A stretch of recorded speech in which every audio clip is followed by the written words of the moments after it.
One of our Gold Star speakers, Miss Natalie Rao, is the daughter of Colonel Warren Leroy Anderson, and Paul Wessel is the father of Specialist Kevin Wessel. Ms. Rao?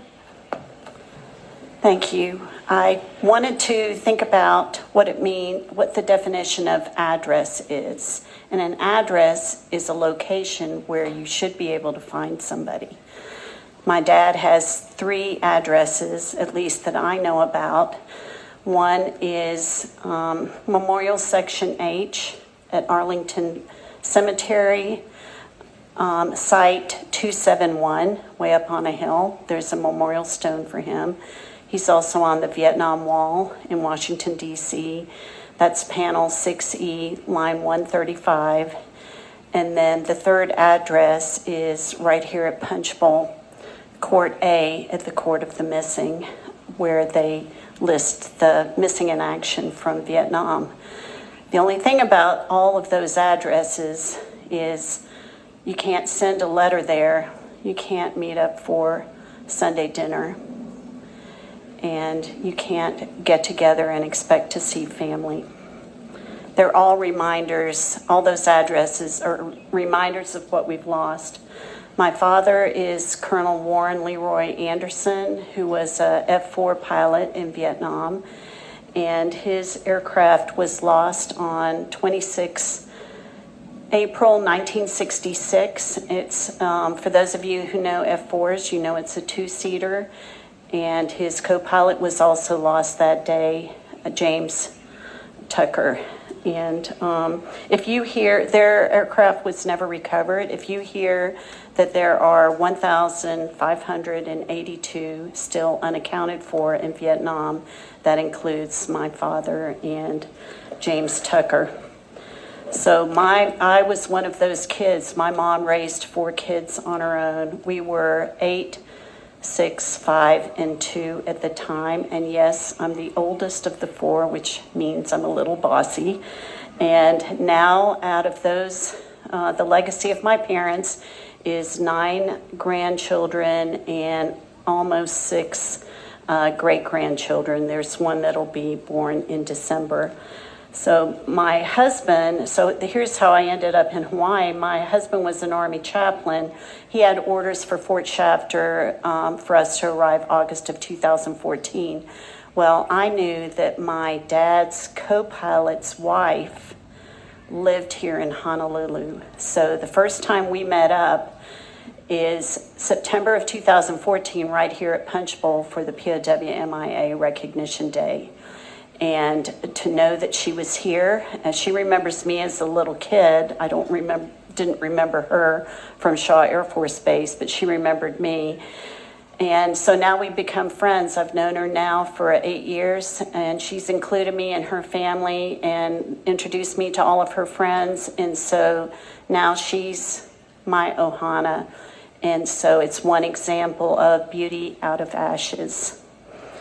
And 2009, I was filling out a form. Well, you think that shouldn't be a life-changing incident, but I was filling out a form for a banquet for POW MIA League of Families meeting in DC. So on this form, you put your name, your missing man's name, and how you're related. So I put my name, my dad's name, and I know I'm the daughter.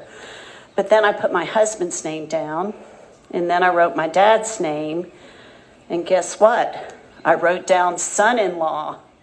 And I just ran in the other room, and I was like, you are his son-in-law, even though you never met him.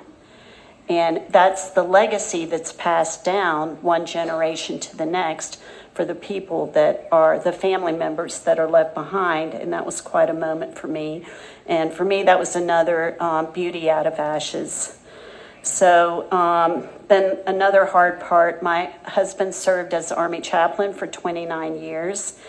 And I want to be respectful, but I want to say when he found out we were coming to Hawaii, we knew that was going to be his final assignment, but we didn't know it was going to be his final assignment with a capital F. And so my husband has a new address now. Arlington Cemetery, Section 31, Site 6245. And so he was diagnosed with brain cancer 2 years into retirement. So when you retire, even now, take advantage of every single day. You don't know how many you have.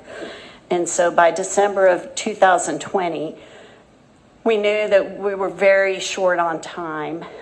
His body was starting to shut down. And so that takes me to December 27th. It was a Sunday in 2020. And you know what? That was my dad's birthday. It's still my dad's birthday. And that is a very sacred day for me. Very sacred. You can probably guess what's about to happen. So that Sunday morning, I woke up, I went to Fort DeRussy Chapel. I came by Punchbowl because I wanted to say hello to my dad. And I saw the most beautiful rainbow that day. And it just was such a cool thing. And so I went back home and I could see the life just slipping away from my husband. And about 8 o'clock that night, he came to the end of his life. And I will be brutally honest with you. Don't tell anybody how upset I was, but I got very, very angry because December 27th was a sacred day for me. And so I was like, you had 364 other days. In fact, 365 because that was a leap year. And so why did you have to take my dad's birthday? But I had friends help me talk me through all of this because, grief is a lifelong process. And one of my friends said, listen, Natalie, December 27th is your dad's earthly birthday, and December 27th is now your husband's heavenly birthday. And then I had another friend say, can you imagine? On the other side, these two gentlemen who never met are facing each other and giving each other a salute. Colonel Warren Leroy Anderson and Colonel Harry Alexander Rao III. And so that was my redemption for December 27th. My husband didn't take away from the day, he added to it. And that was beauty out of ashes. Thank you very much.